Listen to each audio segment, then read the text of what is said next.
Before we begin, I'd like to remind everybody about the rules of decorum for official congressional proceedings. I ask that there not be any kind of disruption regarding the testimony given here today. It is important that we respect the rules of the committee and of the House, and to allow the members and the public to hear our proceedings.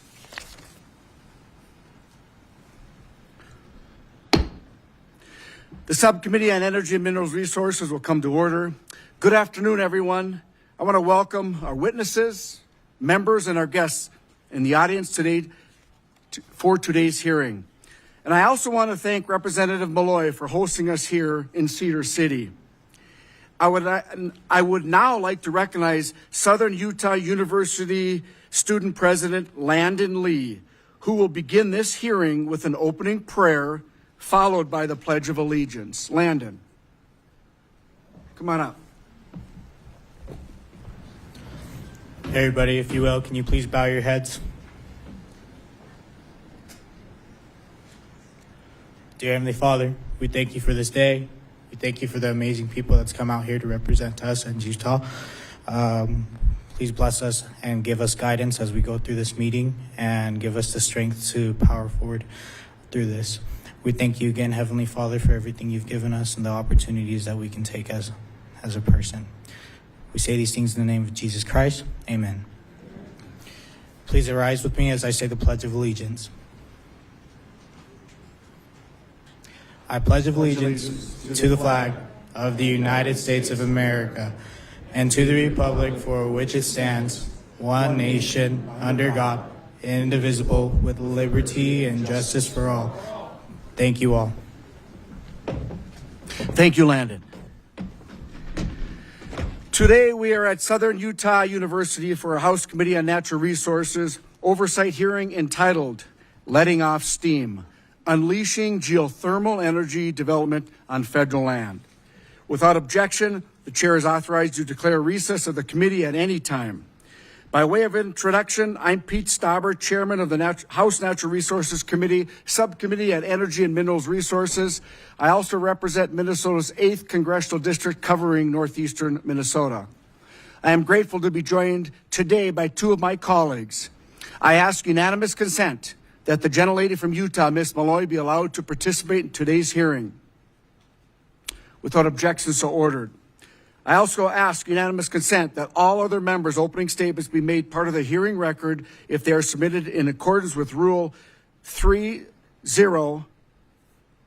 Without objection, so ordered.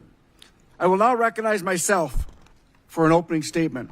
I'd like to begin by thanking all the witnesses for being here to discuss this important topic before us today.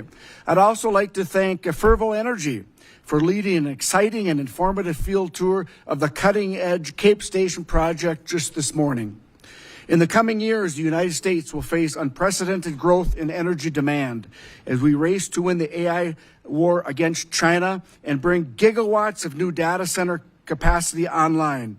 And all of the above approach for energy development is the only option we have to move forward. As we saw today, reliable, clean, baseload geothermal power has incredible potential to help meet our growing needs. Geothermal plants already supply power across 7 states and Hawaii, and that's just the beginning. For example, the Department of Energy estimates that next-generation geothermal technologies like the Enhanced Geothermal System, or EGS, that we toured this morning, could provide up to 90 gigawatts of electricity by 2050, enough to power millions of homes and businesses across this great nation. Unfortunately, cumbersome leasing and permitting practices on federal lands have prolonged project timelines and increased cost for geothermal developers. I'm proud to say that House Republicans are leading the charge to end these inefficiencies and unleash geothermal energy on federal lands. Just last week, the House Natural Resources Committee advanced its historic reconciliation title, which will generate $18.5 billion in new revenue and savings for the American people. This package includes mandates for annual geothermal lease sales, which will contribute $23 million in revenue for the federal government and increased certainty for geothermal energy producers. While these changes are a vital step in the right direction, there is much more work to be done to allow geothermal power to scale up and reach its full potential. The Bureau of Land Management, or BLM, oversees geothermal development on federal lands. In fact, geothermal energy was the first type of renewable energy that the BLM approved for production on federal lands dating back to 1978. However, as we've seen from other forms of energy operating on public lands, the permitting process for geothermal is mirrored by duplicative requirements and lengthy regulatory delays. Federal geothermal projects must complete up to 6 stages of National Environmental Policy Act, or NEPA, review throughout the development process. This can take up to 10 years and does not include endless cycles of frivolous litigation. We can and must do better. To address these barriers, Republican members of the House Natural Resources Committee have championed legislation that limits NEPA reviews for low-impact geothermal activities in previously studied areas, forces the BLM to process geothermal permits in a timely manner, and ensures that the geothermal wells on non-federal lands are not subject to delays in our broken federal regulatory process. If enacted, these provisions would provide geothermal developers greater certainty needed to spur investment in research, development, exploration, and production. While these pieces of legislation are a great start, I look forward to hearing from our witnesses to identify further reforms and ideas to responsibly expedite the geothermal permitting process. As we know, America has a wealth of resources right here at home that can satisfy our growing energy needs and produce reliable baseload power. We must work together to responsibly develop these resources to put America back on a path of strength. I again want to thank the witnesses for joining us today, and I look forward to hearing your testimony. I now want to recognize Representative Malloy for her opening statement. Thank you, Mr. Chairman. Welcome to Utah. Welcome to the 2nd District. I want to thank everyone who's here participating, and especially SUU for hosting. It's good to be back here. For far too long, the promise of geothermal energy has gone underappreciated and underutilized in our national energy conversation. Despite its incredible potential, geothermals face regulatory delays, permitting hurdles, and a lack of investment that doesn't match the scale of the opportunity. Let me be clear, geothermal is reliable and affordable. Unlike intermittent sources, geothermal delivers steady 24/7 baseload power. It doesn't depend on weather or foreign supply chains. It's a homegrown resource sitting right under our feet. At a time when our electric grid is under stress and global energy markets are incredibly unstable, we need dependable domestic energy sources. Geothermal offers exactly that resilient American energy that we can count on day and night. Utah's leading the way in showing what's possible. Earlier today, we had the chance to look at the groundbreaking work being done by Fervo Energy in Beaver County, and they're pioneering enhanced geothermal systems, EGS, here in Utah's 2nd District. These innovations are putting our state on the map as a model for innovative and dispatchable energy solutions. EGS represents a game-changing opportunity. It can unlock geothermal energy in places where conventional geothermal just hasn't been feasible, vastly expanding the resource base. With the right regulatory framework, we can make EGS a major part of our national energy strategy. Geothermal also means good jobs here in Utah, especially in rural communities like those in the West Desert. From drilling crews to high-tech engineers, these are careers that can support families and strengthen local economies. That's why there's growing bipartisan support for removing barriers and letting geothermal compete on a level playing field with other energy sources. Despite this progress, geothermal still faces significant challenges. Complex and outdated permitting processes slow down projects and create uncertainty for developers. Even when the geology is ideal, it can take years to get a green light to drill. In states like Utah, where so much promising geothermal potential lies beneath federally managed lands, the permitting backlog is especially problematic. Developers are forced to navigate the maze of duplicative reviews, unclear timelines, and inconsistent agency coordination. This bureaucratic tangle discourages investment and leaves too many high-potential projects stuck in limbo. That's why I introduced the GEO Act to modernize geothermal permitting by ensuring federal agencies act promptly, even when projects face delays from ongoing court proceedings. And also, the streamlining Thermal Energy through Advanced Mechanics, or STEAM Act, to ensure that geothermal development isn't hindered by unnecessary regulatory delays. It gives geothermal projects the same flexibility oil and gas has had for almost 2 decades. Today's hearing is an opportunity to identify real, actionable steps Congress can take to unleash geothermal development. From permitting reform to interagency coordination, we need a system that works for innovators, not against them.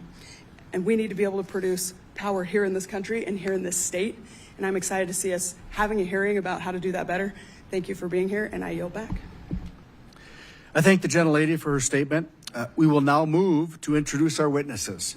Let me remind the witnesses that under committee rules, they must limit their oral statements to 5 minutes, but their entire statement will appear in the hearing record. We use timing lights. When you begin, the light will turn green. When you have 1 minute remaining, the light will turn yellow. And at the end of your testimony, the 5 minutes, the light will turn red. And I will ask you to please complete your statement. I will also allow all witnesses to testify before member questioning. Our first witness this afternoon is Mr. Tim Latimer, and he is the Chief Executive Officer at Forbes Energy, and he is stationed in Houston, Texas. Mr. Latimer, you are now recognized for 5 minutes. Chairman Stauber, Representative Malloy, Representative Begich, and members of the committee, thank you for the opportunity to appear before you. I'm Tim Latimer, the co-founder and CEO of Forbes Energy, and it is an honor to be with you here today in Cedar City and at the SUU campus again to discuss the progress that Forbes Energy has made, specifically at Project Cape Station, which is located just an hour north of here, which we got to visit today. Cape Station is the world's largest next-generation geothermal facility. It's the result of over a decade of collaboration between Forbes, the people of Utah, the federal government, this committee, and a broad coalition of investors, researchers, and commercial partners. But more importantly, Cape Station represents the start of something bigger, a new era of American energy, built with American innovation, American technology, and American workers. When we founded Forbes 8 years ago, we asked a simple question.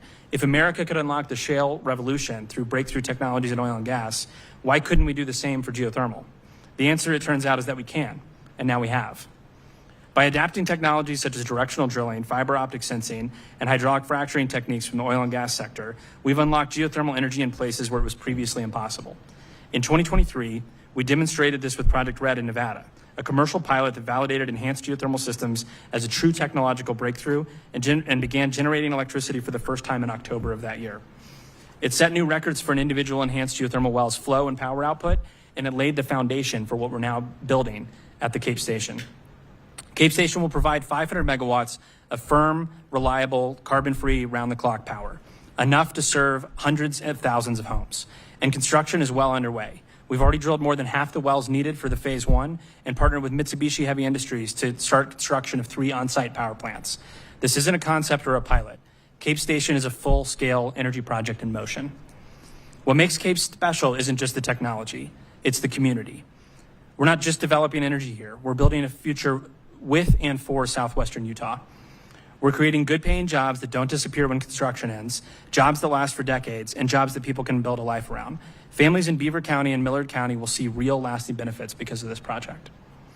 President Trump has spoken about the need for energy projects that don't just power homes, but power prosperity, support American workers, and strengthen the fabric of local communities. Cape Station is exactly that. It's not just an energy solution. It's a commitment to this place and to the people who make it strong. Of course, innovation alone is not enough. To unlock geothermal's full potential, we need smart federal policy. Today, 90% of geothermal resources lie beneath federally managed land, but permitting can take up to a decade, much longer than equivalent wind, solar, oil, or gas projects. That needs to change. And bipartisan bills like Congressman Fulcher's Clean Act and Senator Curtis's Geothermal Energy Opportunity Act are strong steps in the right direction. We also need federal investment in geothermal R&D and demonstration. The shale revolution was made possible through decades of public-private partnership. Let's apply that same model to next-generation geothermal, especially tackling drilling risk, which remains a key barrier to national deployment. We're encouraged by the initial 2026 budget request focused on firm baseload power, and we look forward to working with you to ensure geothermal is part of the strategy. In 2019, the Department of Energy's GeoVision report projected geothermal could grow 15-fold by 2050. Thanks to recent advances, even those numbers now appear conservative. Studies now estimate we can unlock over 230 gigawatts of geothermal power in the United States alone. That's more than enough to power half the country. At Cape Station, we're taking the first steps to make those projections a reality. Thank you for being here. We're proud to show you what we've built and excited with you to work with you to build America's geothermal future. I look forward to your questions. Thank you very much for your testimony. Our next witness is Mr. Jake Garfield, and he is the Deputy Director of the Utah Office of Energy Development, and he is stationed in Salt Lake City, Utah. You're up for 5 minutes. Representative Stauber, Representative Malloy, and Representative Begich, thank you so much for the chance to be here today. My name is Jake Garfield. I'm the Deputy Director for the Utah Office of Energy Development. We're a state agency whose mission is to bring new energy sources to Utah and make sure that Utah's energy remains reliable and affordable. We are so excited about the potential of geothermal energy in Utah and so grateful for the investments from the private sector, from companies such as Fervo and Ormat, and we're so grateful for the investments being made by the Department of Energy and the University of Utah and other parties in the Forge project. In Utah, 42% of our land is managed by the BLM, and in the West Desert, most of our geothermal resources are located. That percentage is even higher.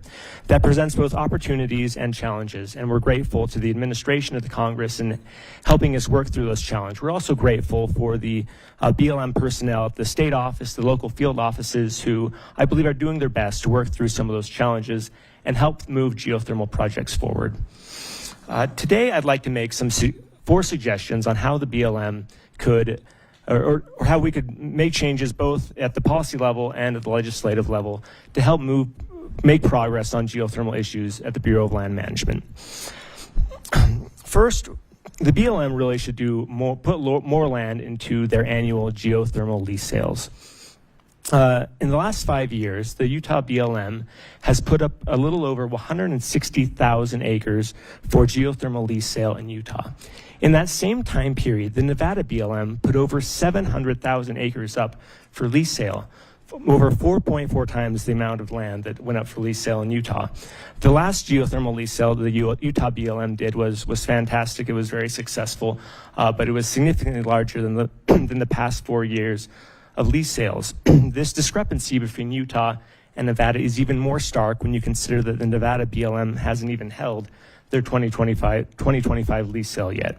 If it can be done in Nevada, it certainly can be done here. The demand for parcels of land to potentially develop geothermal energy far exceeds the supply currently being offered by the BLM, and that's a change we would really like to see.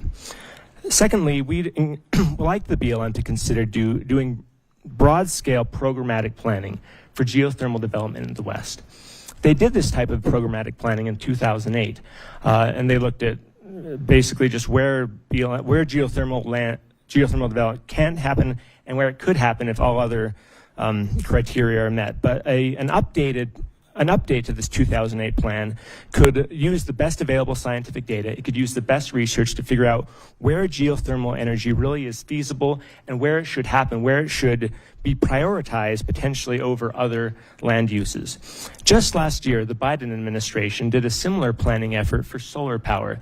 And if it can be done for solar, it certainly should be done for geothermal energy, particularly since geothermal energy has far fewer impacts on the landscape and unlike solar, is a reliable baseload dispatchable source of energy. Third, we will need to see a lot of progress with permitting of transmission. Transmission is uniquely challenging for geothermal energy because unlike oil or coal, you cannot transport the source of the fuel to your generation site. We need transmission lines to go to the source of the energy itself. And right now we're permitting from BLM and from other agencies to get transmission done simply takes far too long. We're seeing the initial construction of a long transmission line from renewable energy sites in Wyoming down to southern Nevada. That's the Trans-West Express line. So far, it's taken 16 years to permit, and construction still won't be done for another 5 years. If we see delays like that with transmission, we'll never see the full build out of Utah's geothermal potential. And lastly, as we've mentioned before, we need to see progress with NEPA permitting. We need the timeline shortened for geothermal itself. As Representative Malloy mentioned in her opening remarks, there were carve-outs for oil and gas development in the Energy Act of 2005 that were not extended to geothermal development. We are so optimistic about the bills that would extend those type of categorical exclusions to geothermal development. In conclusion, thank you again for coming today. We're so grateful for the provisions in the reconciliation package, in Representative Fuller's Clean Act, and the GEO Act, and other acts of Congress that'll help us make so much progress with developing our geothermal resources. Thank you. Thank you very much for your testimony. Our next witness is Dr. Joseph Moore, and he is a research professor at the University of Utah's Energy and Geoscience Institute, and he is stationed in Salt Lake City, Utah. Dr. Moore, you are now recognized for 5 minutes. Thank you. Good afternoon, Chairman Stauber and distinguished members of the subcommittee. My name is Joseph Moore, and I am a research professor at the University of Utah and a principal investigator of the Utah Frontier Observatory for Research in Geothermal Energy, or FORGE. I am honored to appear before you today to discuss the Utah FORGE project, innovative geothermal energy research project funded by the Department of Energy. I am providing testimony today as an individual and not on behalf of the University of Utah. In the 1970s, attempts to create geothermal reservoirs where none exist naturally were initiated by the Los Alamos National Laboratory. Numerous experiments followed worldwide, but none were capable of producing more than a few megawatts electric. In 2018, the DOE awarded the University of Utah a grant to build and operate a field-scale underground laboratory where tools and techniques for the creation of enhanced geothermal systems could be tested. In addition to operating the field laboratory, Utah FORGE manages 28 external R&D contracts with private companies, national laboratories, and universities. Approximately $100 million of the nearly $293 million received from the DOE has been used to fund these R&D projects. Several have led to new tools. Utah FORGE is the only field-scale laboratory in the world dedicated to EGS research. In the remaining time, I would like to highlight 3 of the key results that have been achieved. Reducing well costs was an early priority. This ultimately comes down to minimizing the number of times that the drill string must be removed from the drill hole and the bits replaced. Working with private industry, new bit designs were developed that increased the rate of penetration by 50%, leading to significant reductions in drilling costs. Second, induced seismicity is a natural consequence of reservoir creation, and even small magnitude events can lead to public concern, property damage, and project shutdowns. Our efforts are focusing on developing new monitoring tools and technologies. Information on seismic activity can be monitored by anyone in real time through our seismic data web page. Computers placed in the local libraries allow easy access to this web page. The successful stimulation of slanted and cased wells proved to be an important step in reservoir creation. In recent tests, 90% of the water injected was recovered at a temperature of 380 degrees Fahrenheit. The results of the test demonstrate low water loss and high temperatures are achievable. Prior to Utah FORGE, the growth of the geothermal industry over the last 2 decades was slow. Many new companies are now investing in EGS as a result of the technological advances demonstrated at Utah FORGE. Fervo located its project immediately adjacent to Utah FORGE, and several other companies have leased land in the vicinity. The data generated at Utah FORGE can be downloaded from the Geothermal Data Repository, free of charge. Utah FORGE is a unique publicly owned and operated laboratory. It is an essential test site for EGS technology advancement and a stepping stone to hotter environments, including superhot resources. Our current 4-year contract, which began in October 24, will end in 28. There is still significant work to be done. Unless DOE provides an additional funding, we may have to plug and abandon the wells and bring the surface back to grade. We urge the committee members to continue their support of the Utah Forge project and EGS development in the United States. Thank you for the opportunity to testify on the Utah Forge project. I am happy to answer any questions you may have. Thank you, Dr. Moore. Our final witness is Mr. Paul Thompson, and he is the Vice President of Business Development at Ormat Technologies Incorporated, and he is stationed in Reno, Nevada. Mr. Thompson, you are now recognized for 5 minutes. Thank you very much, Chairman Stauber, Representative Malloy, and Representative Begich, and all the members of the subcommittee. I can't really contain how excited I am to be here. I first testified in front of Congress on geothermal 17 years ago. I think Tim and I did this about 7 years ago. And today, all the things that we were really pushing for then are coming to fruition. By way of introduction, my name is Paul Thompson. I am the Vice President of Business Development for Ormat Technologies. We are a global leader in geothermal power and recovered energy development, and we operate 22 power plants on federal lands in the western United States. We have 2 projects right here in Utah, one called Cove Fort and the other called Blundell. The 5 items that we really have been pushing on forever are setting timelines for permits, royalty fixes, the ability to do concurrent permitting, annual lease sales, and ESA reforms. And I'm happy to say we're making incredible progress on all of those. Ormat supports the geothermal permitting reforms initiated by this committee, including HR 301, thanks to Representative Malloy. These reforms aim to streamline the permitting process, allowing for quicker deployment of geothermal energy on federal lands.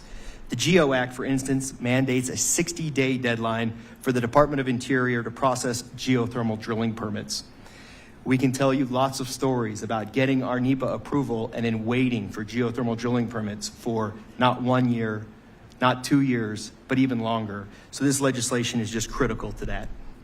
The GEO Act is also critical at setting deadlines for processing these permits, and the legislation has already led to the issuance of long-delayed permits. We have a project called Baltazar, for example, that received its NEPA approval 3.5 years ago, and we couldn't get those geothermal drilling permits. With this committee's work and the new administration, those permits were issued thanks to the diligent work of Director John Raby and Craig Wisher from the Department of Interior. Let's move on to royalties on leases for multiple plants. In the 2005 Energy Policy Act, there was a royalty structure that said geothermal power plants should pay one royalty rate for the first 10 years, and once the plant is paid off, that royalty rate should increase. We are the first company to take a project past year 10, and kind of an unexpected consequence was that nearby facilities using the same geothermal resource were also moved into that higher royalty rate. So the committee looking at fixing that will drive much more geothermal development and wiser development, because you won't be looking to try to disturb more public lands by separating power plants just to receive better tax benefits moving forward. Concurrent consideration of multiple permits. You've heard the stories today. Geothermal has to apply for an exploration permit. That used to take 2 to 4 years. And then if we found the geothermal resource, we had to permit a utilization plan or a power plant. That took another 2 to 4 years. We have many projects that exceed 10 years in kind of the permitting regime. So this committee's work and the administration's now to allow for concurrent permitting is huge. And being able to expedite permits moving forward can drastically reduce the time of 4 to 8 years of permitting development down to something to meet our energy needs, as Representative Malloy discussed. We last week submitted 10 geothermal projects representing hundreds of megawatts for the accelerated permitting process under NEPA. We heard about annual lease sales. We've been pushing on that. We heard Mr. Garfield talk about it. We couldn't be happier to see more and more states putting geothermal up for leasing. It's very hard to develop it if you can't get access to those federal lands. And I'm happy to report that states like Nevada, Utah, Idaho, and Oregon are all planning to conduct lease sales this year. BLM, for example, is going to have possibly 2 lease sales this year. So we're making huge progress in that area. Lastly, I want to talk about the U.S. Fish and Wildlife Service. U.S. Fish and Wildlife Service has proposed many ESA listings that could impact geothermal development. They're looking at species like the Dixie Valley toad, the bleached sandhill skipper, the Fish Lake Tui chub, the greater sage grouse, the monarch butterfly, the list goes on. And Fish and Wildlife Service really fought with the Department of Interior for the last 4 years and really stopped these projects from moving forward. We have examples of BLM not wanting to issue those permits because they were under threat of being sued by the Fish and Wildlife Service. That's not really how the process is meant to work. We shouldn't have regulatory capture due to the threat of litigation. So we urge the committee to address the interagency conflicts that hinder geothermal energy exploration. ORMAT is dedicated to advancing geothermal energy on federal lands. It supports this committee's, the President's, and the Secretary's energy production goals for fostering job creation and economic development. We appreciate your support and look forward to collaborating to unlock geothermal energy's full potential in the United States. Thank you. Thank you very much. The chair will now recognize members for 5 minutes of questions. I now recognize myself for 5 minutes. In 2019, under President Trump's leadership, the Department of Energy released its report, GeoVision, Harnessing the Heat Beneath Our Feet, which estimated geothermal could provide over 120 gigawatts of electricity by 2050. For context, the entire domestic grid currently produces 1,250 gigawatts today, per the EIA. The Department of Energy estimate predated many technological advances that Fervo has made in just the past 5 years that has vastly grown geothermal's potential scale and has made it viable across multiple geographies. Mr. Latimer, could you please describe how making it easier to permit geothermal energy development on federal lands would increase energy dominance? Thank you so much for the question, Chairman. And indeed, it's been an exciting time in geothermal. I'd say not just Fervo, but also the pioneering work you heard from Dr. Moore at the Utah Forbes site means that almost as soon as that document was printed, and it was a great effort to coordinate all of the information about geothermal innovation, it was out of date. And we have pushed forward numerous technology innovations that allow it that make it easier for us to find geothermal. We've between our pilot project and today, as I mentioned to you earlier today, we've reduced drilling costs by over 70%, and that takes geothermal from a niche resource that can't really have much impact on the grid to one that we can do in many, many more locations and at much greater scale. And so we're quite excited. You know, it's difficult for the data to keep up with how fast the technology innovations are happening. So I think the potential is even greater for that. But of course, as you mentioned, it also requires better permitting, because what we see is an urgent need for there to be reliable, clean, firm power on the grid. And if you hear about the timelines, for example, that Mr. Thompson talked about earlier, if we want to have cleaner energy on the grid and it be based round the clock, firm power, but it takes us 10 years to start construction, we're not going to be in a position where we can have the positive impact that we want to. So oftentimes our projects, we have the technology ready to go, we have the supply chain ready to go, and we are in a position where we're waiting for these multiple redundant permitting applications. I think there's a way to do these projects with a very high quality without sacrificing any of the environmental attributes, but just doing some of the reforms that are in the bills that you have proposed allow us to really just remove some of the redundancy in the system that lets this grow much faster.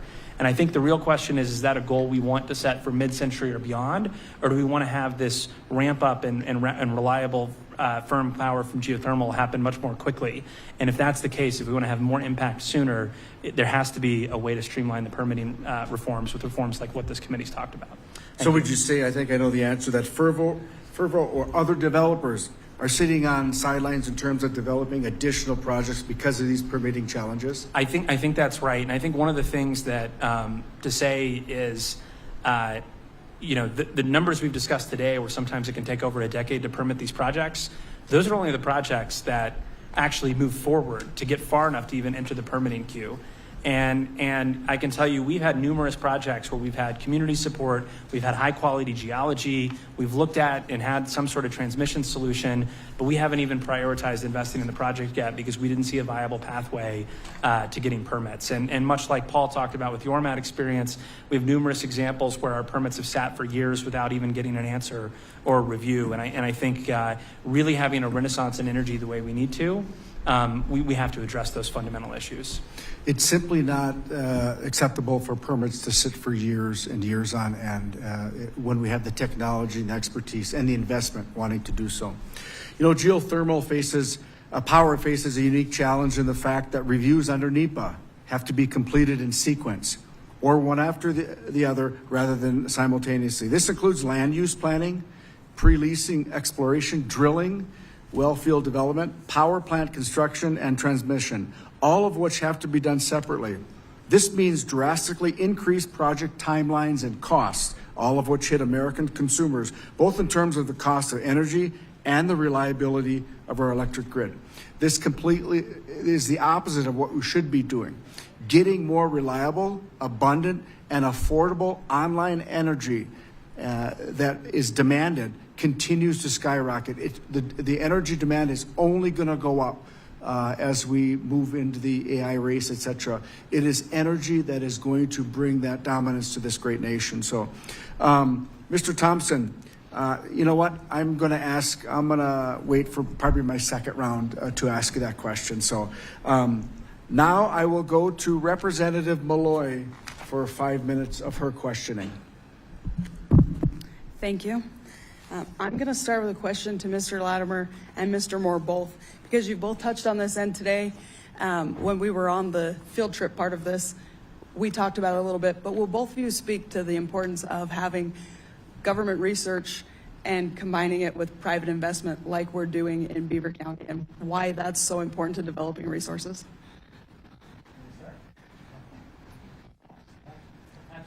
Your mic. Absolutely. Thank you for the question. When we started Forge,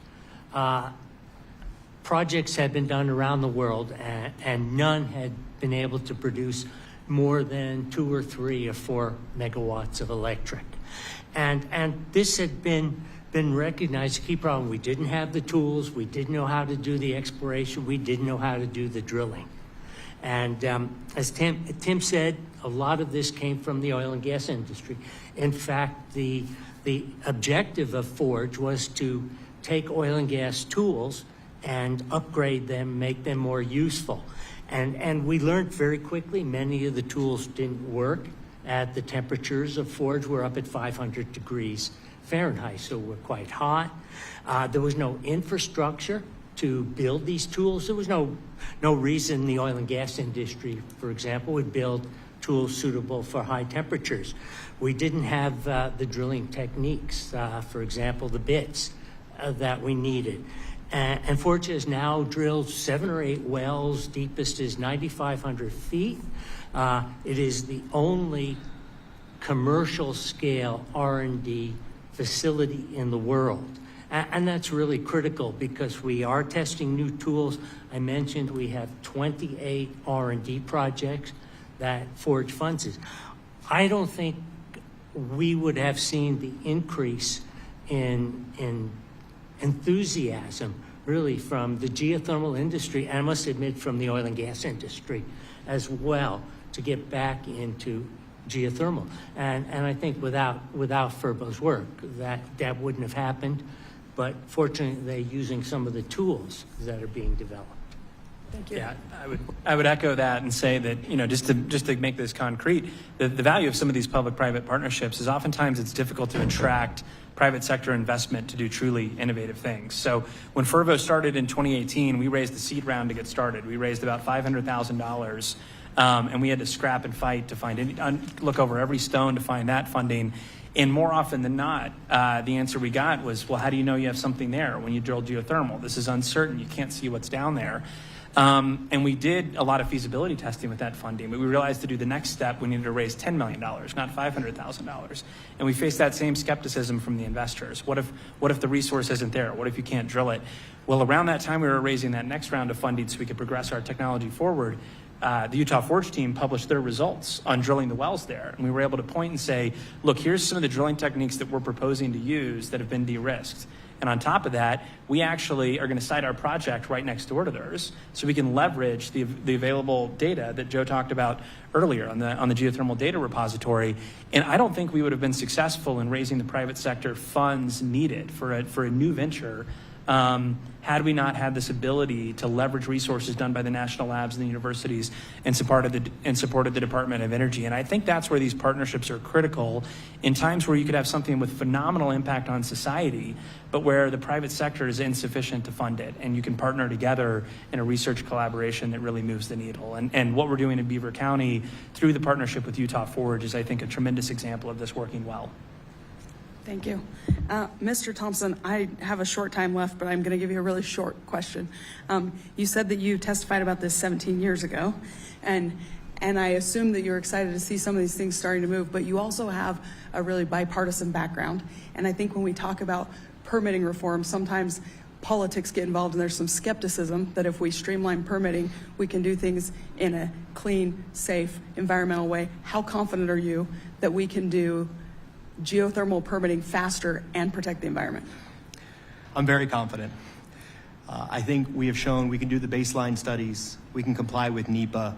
You know, one of the amazing things about geothermal is it has a footprint disturbance 22 times smaller than solar with integrated storage.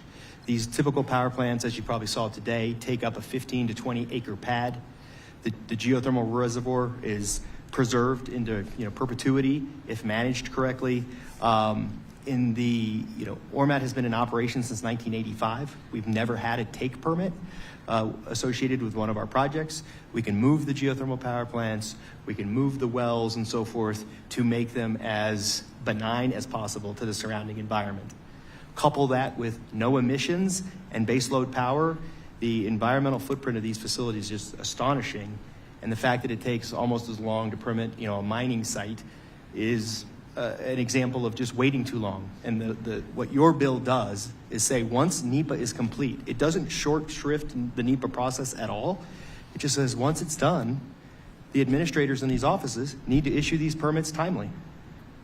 Thank you. My time's expired. I'll have follow-up questions during the next round. Before I go to Representative Begich from the great state of Alaska, because you brought up mining, I will tell you, it takes 29 years on average to open up a mine in the United States of America. 29 years.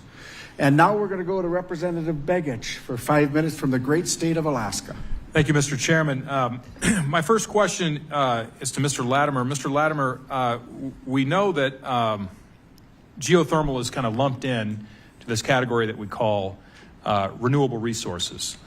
We got solar, we got wind, we've got hydro, we got geothermal. Now, with solar and wind, what we've seen in a couple of significant examples, we saw this in Texas, we saw this recently in Spain, we've seen it in Germany. They may be renewable resources, but they're not necessarily reliable resources. Hydro and geothermal, of course, are sustained resources. They're base load, they're reliable. Can you speak to the importance of reliable base load power versus what some might call fair weather power? Yeah, and I think I very much appreciated the chairman's opening comments about there being such an acute need for energy that we really need to be looking at all these resources. And I think there's valuable parts of solar and wind that can add to the grid, but it's also important to distinguish where geothermal offers value where solar and wind may not. And it is something that, even if the weather changes, the earth is always hot, and it has been for 4 billion years, and it will continue to be for a few billion more. And so as a result, we have a load profile that's far more reliable.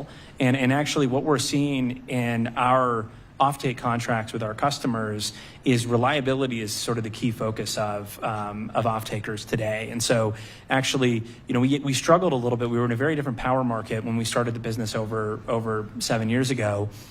To really get people to really hold on to the value of what this reliability means. And there were two big events that happened in the United States that really made a difference. One was in August of 2020, the state of California experienced rolling blackouts for the first time in over 2 decades as a result of a very hot summer evening that really stressed the electric grid. And then in Texas, my home state, many of us, myself included, lost power for over 5 days in Winter Storm Uri just a few months later.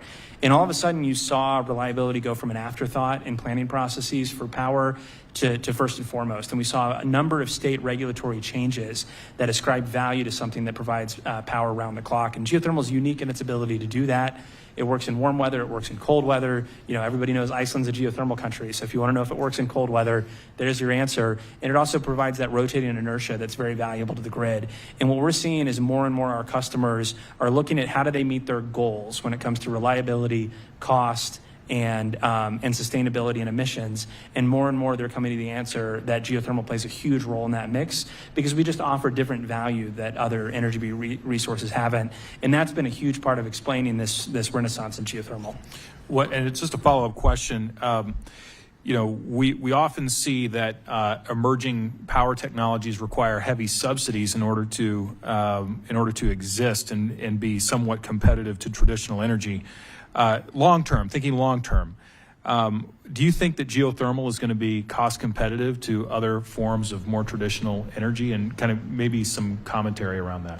Absolutely. You know, the technology innovations we're talking about that we've pioneered and that the University of Utah has pioneered and that the DOE supported are very new. And so there's still a lot of learning that's happening. And so even between our first and second project here in Beaver County, Utah, we're reducing our cost by over 30%. And so we're at a very steep part of the learning curve, actually, where the support from the DOE and the investment tax credits that are on the books make a big difference for getting our industry off the ground. But our mission at Fervo, and I don't think we would be doing this if we didn't think this was the case, is that we're on a cost trajectory where within a few years, it's going to be the cheapest form of power, period.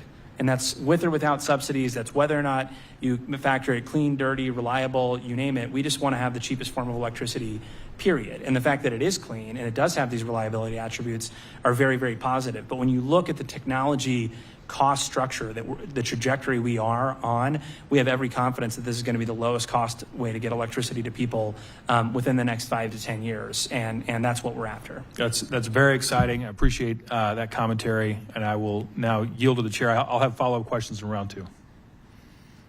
Thank you very much. So at the chair's request, I am going to go a second round of questioning. I think that we traveled here. We have the audience members. There's still some more questions that I have, and I'm going to recognize myself for the next second round of questionings. Mr. Thompson, if Congress were to change these requirements and allow different steps of the NEPA process to run concurrently, what kind of impact would that have on our ability to get geothermal projects built and brought online in a timely fashion?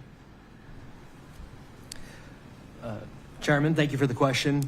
I think we touched on it a little bit with the DOE GeoVision report, that if we can reduce the permitting timelines, we can unleash gigawatts of generation for geothermal deployment.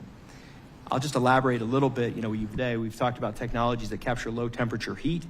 There is a huge amount of resource out there for geothermal development today with, you know, older technologies, traditional technologies, new technologies, advancing technologies to be developed. And the single biggest hurdle has been permitting. And I've been harping on that for over a decade. And again, I think, you know, to touch on the point that we do comprehensive baseline studies. We do comprehensive numerical water modeling. And what sets geothermal apart, which I think is important to say, is we have to have a symbiotic relationship with the resource.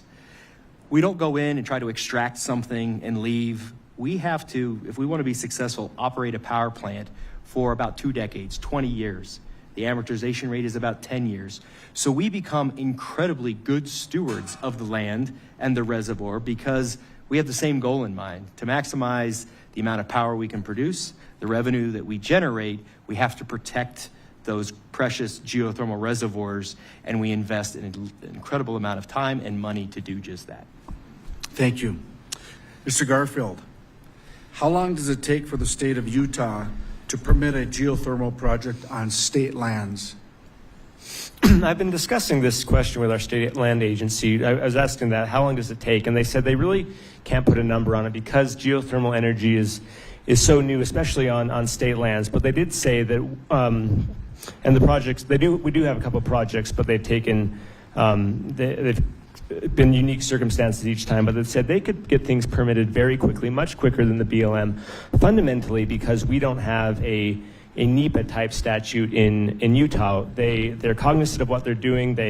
When they get a proposal for a development, they make sure that the land will not be degraded, that there's measures for mitigation for reclamation of the land later, but they're not required under statute to do the type of duplicative and onerous analysis that's required under NEPA. And that fundamentally is why both our state trust lands agency and other state agencies are able to do this type of permitting much quicker than at the federal level.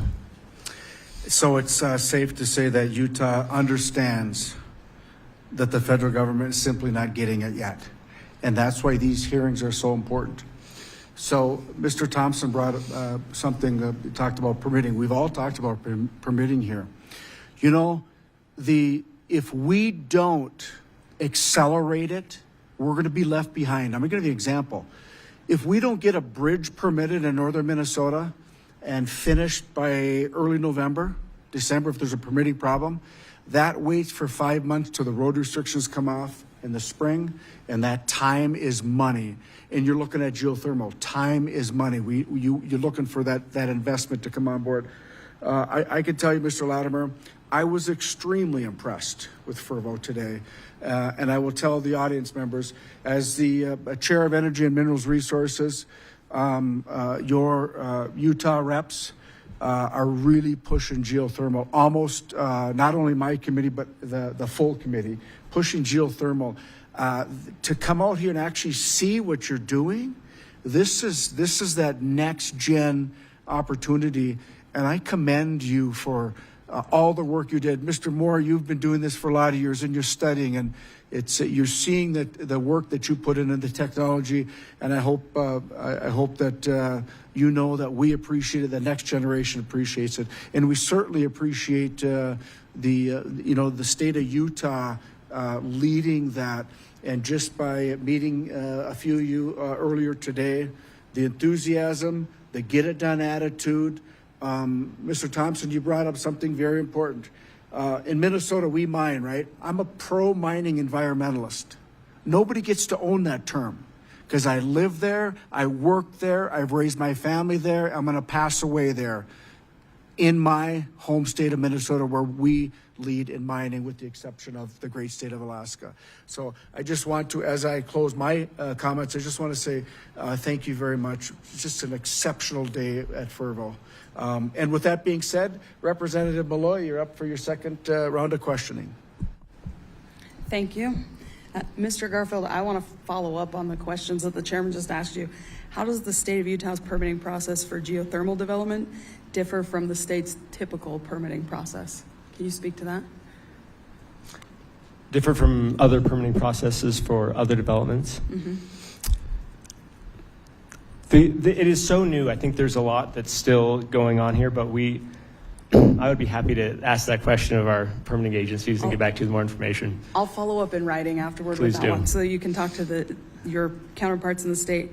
But where does the process break down most often for the state in trying to get energy projects permitted? Can you tell me that? At the state level? Uh-huh. That's another question I should probably get back to our permitting agencies. I'll follow up in writing with that one too. Yeah. I'll get you off the hot seat.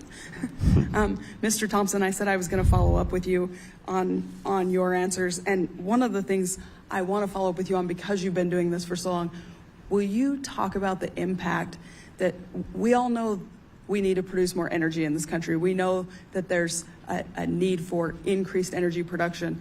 But even looking backward, we've been producing geothermal energy in rural areas. Can you talk about the impact that has on the economies of rural areas when we have sustainable energy being produced?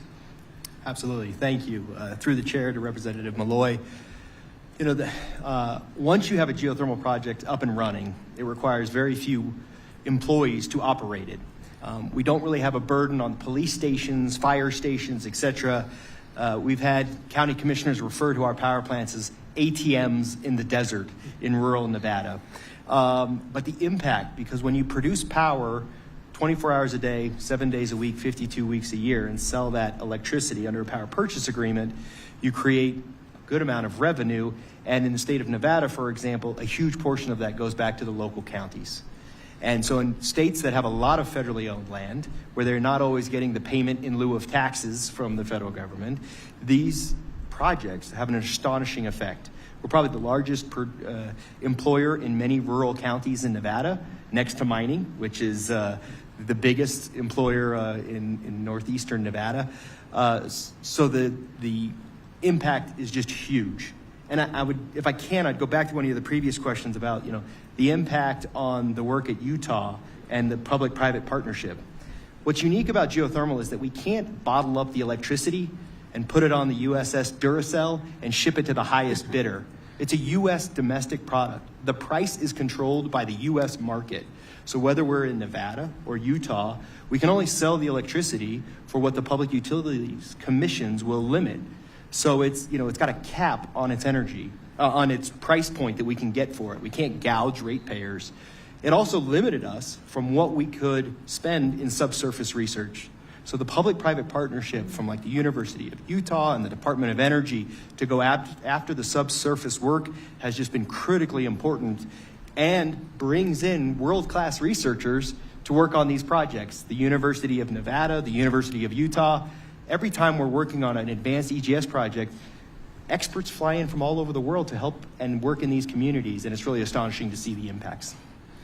When you're hiring people to run the plants once they're up and running, how often do you hire local talent?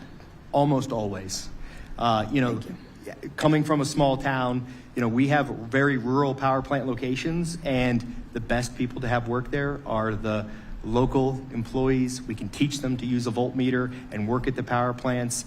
We employ tribal members at our projects because they are the best stewards of the land and know what's going on in that community. Thank you. Mr. Latimer, just really fast because I'm almost out of time.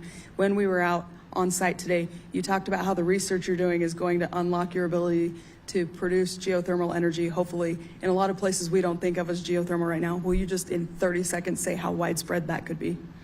Yes, it could easily be nationwide, and then the mission is to take that around the world. It's purely a function of cost, and we've dropped costs so quickly, and we're on a trajectory to drop it even more. It's going to unlock a huge resource. We can drill a well now to 15,000 feet deep for what we thought we could drill a well to 5,000 feet deep just a couple of years ago because of the drilling innovations we've had. And that means that while we're here in Utah because of the great local support and the great policy support, it's also because of the great geology. But what we're learning here allows us to develop the technologies that allow us to take this to other communities all across the country because we're lowering the drilling cost of development. Thank you. My time's expired. Thank you very much, Representative Begich. Your second round of 5 minutes. Thank you, Mr. Chair. First question to Mr. Thompson.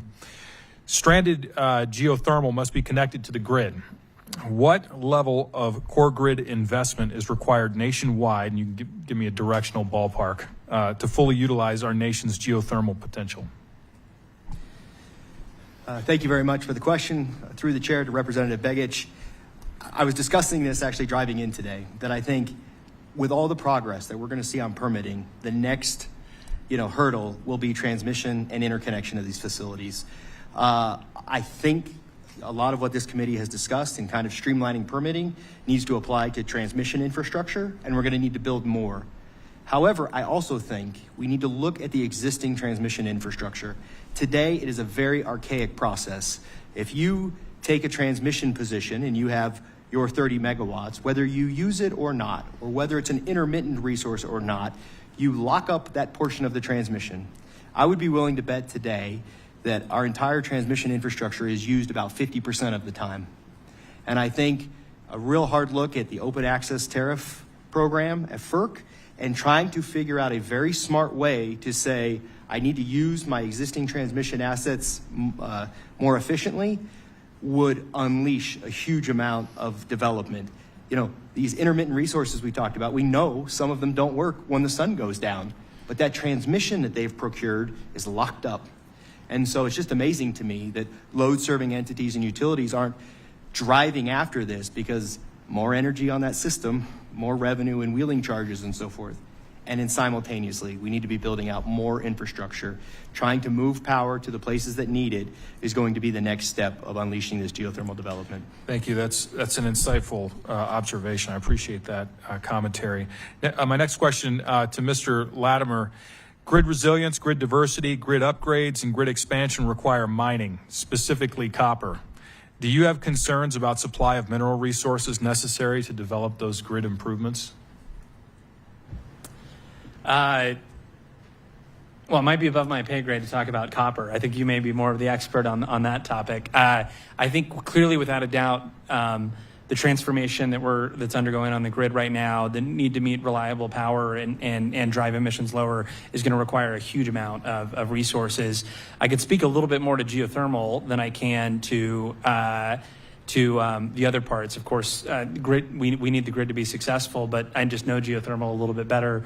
One of the big advantages of geothermal is we have a very relatively straightforward supply chain, and it's quite domestic already, and we don't often require a lot of the same minerals or mining content that other resources have, and a lot higher portion of it compared to other energy resources are sourced here in the United States. So I think without a doubt, we're going to need to have all kinds of things to move forward on transforming the grid as we continue to improve it. But from where we sit in the geothermal world, we're very fortunate that we have straightforward projects with local and domestic supply chains without a lot of the same risks and exposures of other energy resources. So that's what the vantage point from geothermal looks like. So as long as the grid is there, the geothermal technology, in terms of the resource load, is relatively low compared to other That's right. energy generation sources. Okay.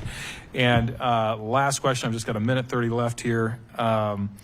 For Dr. Moore, can you walk us through the methodology for exploration, discovery, and proving up of a geothermal resource? Sure. In 30 seconds.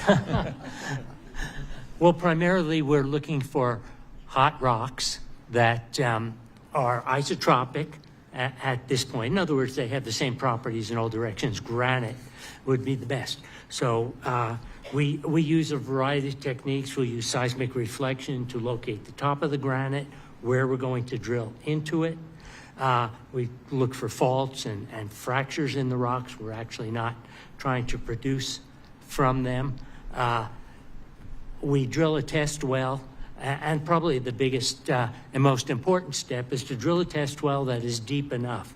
So the first well we drilled was 8,000 feet deep, and that gave us information on temperature, which is absolutely critical, stress field. We have to know which way the Earth's forces are pushing against us, so we drill in the proper directions. Again, rock type. And so those are pretty basic. I would guess typical, like at Ford, 10 million to do the basic exploration. Thank you. That's a relatively low cost investment relative to other exploratory activities in the energy space. My time has expired, and I appreciate your commentary. Thank you.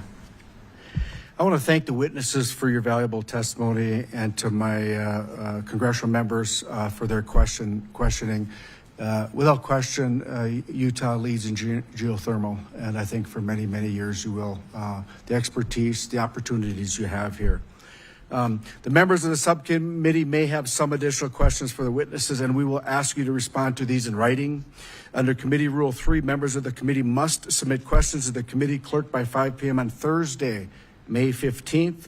The hearing record will be held open for 10 business days for these responses. And before I gavel out, I want to recognize SUU President Mindy Benson in the audience for your hospitality. It's greatly appreciated. What a wonderful university. Thank you, President Benson. I also want to thank